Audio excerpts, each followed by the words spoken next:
来讲社会新闻，台中市兴台警方破全国头一个智慧型跨国盗用这个信用卡集团，总共抓到主嫌甲共犯20个人，因甲国外诈骗集团合作，收集美国甲日本民众的信用卡资料，再搁请国外工程师研究非法的行动智慧程式，到全国各大百货商场用信用卡买2000多万的物件，再搁转卖。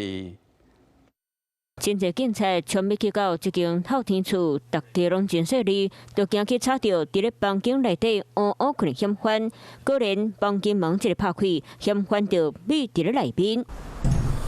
警察真大阵抓人，就是因为这位穿乌衫洗钱的主嫌，涉嫌甲国外诈骗集团斗空，将因骗来的美国和日本民众的信用卡个人资料收集起来，再搁找国外工程师设计一款非法行动支付程式，亲像 NFC 这种感应式支付，将骗来信用卡资讯冲过卡手。因着使用这非法的感应式支付，到全台湾各地的百货店面买贵松散的商品，再搁摕去转卖销查拉费。 犯罪期间只要2个月，侥幸钱判2000多万。犯嫌呢是从境外取得国外信用卡的资讯以及非法程式，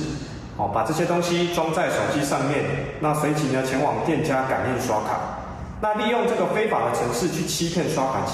让刷卡机判定这个消费呢是合格的交易。 警察讲，这是全国头一个的智慧型偷路人信用卡集团，因为 NFC 会当互人的电子设备，亲像手机啊和读卡机，一个几公分内数据交换。透过 NFC 的技术，手机啊会当模拟信用卡或者是悠游卡做非接触的付钱。啊，若嫌犯非法设计的 NFC 程式，竟然当骗过入信用卡机器。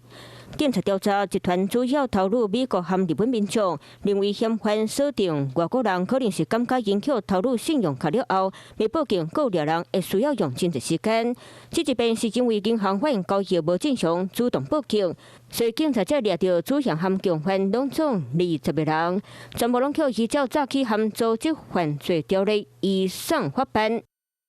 你好，我是宋彦明。想掌握最及时的新闻资讯吗？赶紧订阅、按赞、开启小铃铛，锁定华视新闻 YouTube 频道。